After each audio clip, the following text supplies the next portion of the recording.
True repentance क्या है? अल्लाह ताला ने सूरह हूद में चैप्टर 11 वर्स 3 में कहा कि seek the forgiveness of your Lord and turn to him with sincere repentance. अल्लाह की तरफ रुजू करो, अल्लाह से तौबा करो। अब सिंसियर रिपेंटेंस है क्या, उसकी कंडीशंस क्या हैं? उसकी चंद एक कंडीशन स्कॉलर ने बयान की हैं, वो मैं आपके सामने रखता हूँ। Number 1, immediate cessation of the sin, कि फौरी उसी वक्त उस गुनाह को छोड़ देना, वेट ना करना। यानी आप किसी एडिक्शन में मुब्तला हैं, ट्राई करें, उसी वक्त उस गुनाह को छोड़ दें। जब आपको रियलाइज़ हो गया गुनाह है, तौबा की, उसको गुनाह को छोड़ दें उस वक्त। Number 1। Number 2, regret for what is past, नदामत शो करना, रिग्रेट शो करना, लेकिन इतना नहीं कि बंदा डिमोटिवेट हो जाए। ओवर प्रोक्रेस्टिनेशन, ओवर नदामत जो है वो प्रोक्रेस्टिनेशन की तरफ ले जाती है, फिर बंदा एक्शन की तरफ नहीं आता, हर वक्त नादिम होता रहता है, नादिम होता रहता है। इससे क्या है कि उसकी विल पावर कम होती है, और गुनाह का बहुत ताल्लुक विल पावर के साथ है। नादिम होना अच्छी बात है, लेकिन इतना ज़्यादा होंगे तो विल पावर टूटेगी। विल पावर जब टूटेगी तो शैतान मज़ीद अटैक करेगा, शैतान फिर गुनाह में मज़ीद ले जाएगा। बल्कि डिफेंस मैकेनिज़म्स हमारे ब्रेन बनाता है, हमारा ब्रेन बहुत बला किस्म के डिफेंस मैकेनिज़्म बनाता है गुनाह के लिए। बस हमारे ब्रेन में ज़ाहिर है हमारा एक नफ्स है, नफ्स हमारा, उसके पास फिर बहुत ज़बरदस्त डिफेंस मैकेनिज़्म होते हैं गुनाह करने के। एक बहुत बड़ा डिफेंस मैकेनिज़्म ये कि मैं तो बच ही नहीं सकता। ये जो सेंटेंस है ना, मैं तो बच ही नहीं सकता, ये शैतानी सेंटेंस है मेरे नज़दीक। इसका मतलब है कि विल पावर मारी गई है अगले की, और वो उसने खुद अपने ऊपर ही बात मुसल्लत कर ली कि I can not leave this sin, मैं तो बच ही नहीं सकता। इन शॉर्ट वो असल में गुनाह करना चाह रहा है, इसलिए उसने पहले से सेंटेंस गढ़ लिया कि मैं तो बच ही नहीं सकता, ताकि जाहिर है वो कॉग्निटिव डिसोनेंस जो पैदा होती है ना, जहनी तज़ब्ज़ब, जैसे सिगरेट लोग पीते हैं उनसे छोड़ा ही नहीं जाता, स्ट्रेस पैदा होता है कि छोड़ना चाहिए छोड़ना चाहिए, एक टाइम आता है कहते हैं मैं छोड़ ही नहीं सकता। वो किस लिए? डिफेंस मैकेनिज्म है, to calm yourself down. तो regret for what is past, नादिम होना बहुत ज़रूरी है। नदामत, मैं आपको एक खलीफा का वाक़या सुनाता हूँ। मेरा गुमान है कि उमर बिन अब्दुल अज़ीज़ हैं, लेकिन आई कुड बी रॉन्ग, इसलिए मैं सिर्फ कह रहा हूँ कि एक खलीफा का वाक़या। एक खलीफा थे, उनका पास्ट कुछ ऐसा था कि वो बहुत ही प्राउड किस्म के प्रिंस थे, उमैयद कैलिफ थे, और इतने प्राउड थे। उमैयद ज़ाहिर है कि उनके पास दौलत बहुत ज़्यादा थी। इतने प्राउड थे कि एक बार उन्होंने अपने स्लेव बॉय को कहा, अपना जो वो था लड़का था या जो भी था बंदा था, कि मुझे पानी पिलाओ, तो वो भूल गया पानी पिलाना। अब इतना प्राइड था, इतना गुस्सा था कि उन्होंने उस बंदे को जो गुलाम था धूप में खड़ा करवा दिया, और धूप में खड़ा करवाया, उसके बाद भूल गए या जो भी हुआ, वो बंदे की डेथ हो गई धूप में खड़ा होने से। यानी सहरा में धूप में खड़ा कर दिया कि इसकी जुर्रत कैसे हुई कि इसने मुझे पानी नहीं पिलाया, ये भूल कैसे गया मेरी खिदमत करना। उसके बाद वो कैलिफ बने, मेरा गुमान है उमर बिन अब्दुल अज़ीज़। एनीवे, उसके बाद वो कैलिफ बने, अल्लाह ने हिदायत दी, स्कॉलर्स की महफिल में बैठते थे, और ज़ाहिर है कि उनके बारे में स्कॉलर्स ये बात करते थे कि he is just like Umar bin al Khattab, यानी he is the 5th righteous caliph, उनके बारे में ये भी कहा जाता था। और इतने उनके सदका जारी हैं कि मैं आपको बता नहीं सकता उन्होंने क्या क्या चीज़ जारी की उम्मत मुस्लिमा के लिए। लेकिन अक्सर एक स्कॉलर ने उन्हें जो है वो दुआ दी कि कहते हैं मैं गवाही देता हूँ कि आप जन्नती इंसान हैं। एक स्कॉलर ने उन्हें कहा, तो ही स्टार्टेड टू क्राई, और बहुत रोए। तो स्कॉलर ने कहा कि आपके रोने की वजह नहीं समझ आई, ये तो मैंने अच्छी बात बताई है। तो ही सेड कि how can I go to जन्ना when he stands in my way, मैं कैसे जन्नत में जाऊँगा जब वो शख्स मेरे सामने खड़ा हुआ है, मेरी रुकावट है।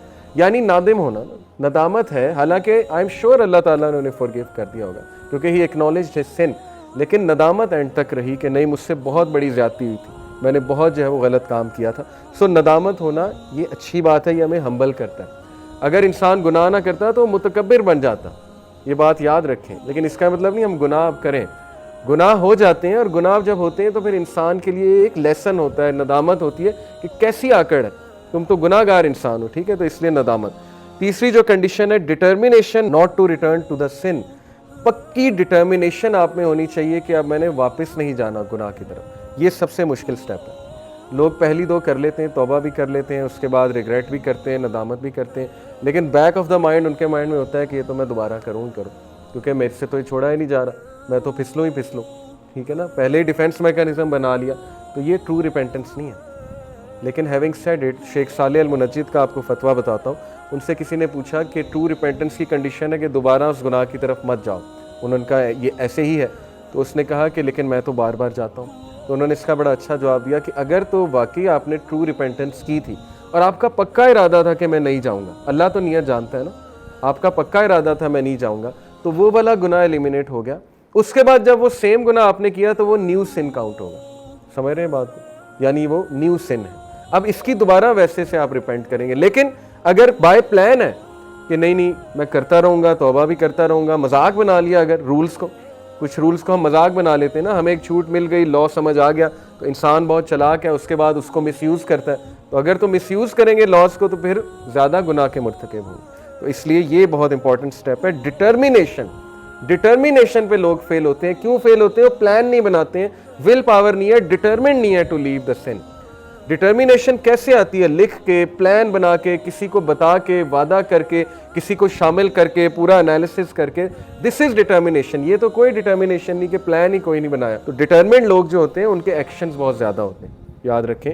اور وہ لکھتے ہیں باقاعدہ کہ میں نے نہیں کرنا یہ سن, میں نے بچنا ہے اس گناہ سے. میں نے کئی نوجوانوں کو ان کے کمروں میں یہ آیت لگاتے دیکھا یونیورسٹی ٹائم پہ, اور آج بھی کچھ ایسے لوگ ہیں جو مجھے بتاتے ہیں کہ انہوں نے ریمائنڈرز لگائے ہوتے ہیں اپنے کمرے میں کہ Allah is watching you, something like this, یا کوئی آیت لگائی ہوتی ہے, ٹھیک ہے, جس سے ان کو فوراً سوچ اس طرف چلی جاتی ہے کہ نہیں گناہ نہیں کرنا, اللہ تعالیٰ دیکھ رہا ہے. اور یہ چیز انہیں موٹیویٹ کرتی ہے. اس کا مطلب ان کی ریپینٹنس ٹرو ہے, سنسیئر ہے, کیونکہ دے آر ڈٹرمنڈ ٹو لیو دا سن. وہ ڈٹرمنڈ ہے گناہ چھوڑنے کے لیے. اوکے, تو یہ سٹیپ بہت مشکل ہے, لیکن یہ بہت زبردست کنڈیشن ہے ٹرو ریپینٹنس کی. اور چوتھی کنڈیشن ہے ریسٹیٹیوشن آف وکٹمز رائٹس اور سیکنگ دیئر فارگیونیس. اگر حقوق و لباس سے ریلیٹڈ ہے گناہ, تو پھر اس بندے کے جس کے آپ رائٹس کو ضمن کر رہے ہیں وہ رائٹس دوبارہ سے دیں اسے, یا اس سے معافی مانگیں. اور اگر you can not find that person, آلدو یہ سچویشن امپاسبل ہے آج کے دور میں, اب تو سوشل میڈیا کا دور ہے. مثال کے طور پہ بچپن میں کسی سے زیادتی کی, آج آپ کو نہیں سمجھ آ رہی, تو آپ جو ہے وہ آپ کو مل بھی نہیں رہا وہ بندہ, تو پھر اس کے بارے میں کہ صدقہ کریں اور ظاہر ہے کہ اللہ سے مغفرت طلب کریں. لیکن یہ پاسبل نہیں ہے, سوشل میڈیا کا دور ہے, لوگ مل جاتے ہیں. تو یہ 4 کنڈیشن. اس کے علاوہ بھی کچھ کنڈیشن جو ہے وہ اسکالرز نے بیان کی, وہ بھی بتاتا ہوں آپ کو. ایک اور کنڈیشن یہ ہے کہ جو گناہ ہے it should be given up only for the sake of Allah. یہ سنسیئر ریپینٹنس, اللہ کے ڈر سے گناہ چھوڑا جاتا ہے نا, یا اللہ کو راضی کرنے کے لیے. کچھ لوگ گناہ اس لیے چھوڑتے ہیں کہ میری صحت ڈیمیج ہو رہی ہے, ٹھیک ہے نا, الکوہل ایڈکٹ ہوتے ہیں, کہتے ہیں گناہ اس لیے چھوڑ دیا, یا سگریٹ اس لیے چھوڑ دیا. آلدو یہ ون آف دا ریزنز ہے, میں اس ریزن کا انکار نہیں کر رہا. جب ہم نے کسی کو گناہ چھڑوانا ہے تو ہم نے اس کی اس طرح توجہ دلانی ہے کہ تیری صحت برباد ہو رہی ہے, راتیں جاگتے ہو, ٹھیک ہے نا, نیند نہیں آتی, اور ظاہر ہے کہ صحت برباد ہو رہی ہے, ٹھیک ہے. لیکن جب گناہ اس نے چھوڑنا ہے تو اس نے نیت یہ رکھنی کہ میرا رب مجھ سے ناراض ہوتا ہے, میں اللہ تعالیٰ کی حدود کو پامال کر رہا ہوں, اس لیے میں یہ گناہ چھوڑ رہا ہوں. پھر آپ دیکھیں کہ اس میں ڈٹرمینیشن آتی ہے کہ نہیں آتی, کیونکہ جو ایکٹ اللہ کے لیے کیا جاتا ہے اس میں اللہ کی طرف سے برکت آتی ہے, اور جب اللہ کی طرف سے برکت آئے گی تو پھر ظاہر ہے کہ ڈٹرمینیشن بھی آئے گی. تو پہلی بات یہ ہے کہ وہ گناہ کو صرف اور صرف اللہ سبحانہ و تعالیٰ کی رضا کے لیے چھوڑیں. ایک حدیث میں آتا ہے کہ whoever gives something for the sake of Allah, Allah will enrich him and Allah will fill his heart with richness, اور اللہ تعالیٰ will replace it with something better.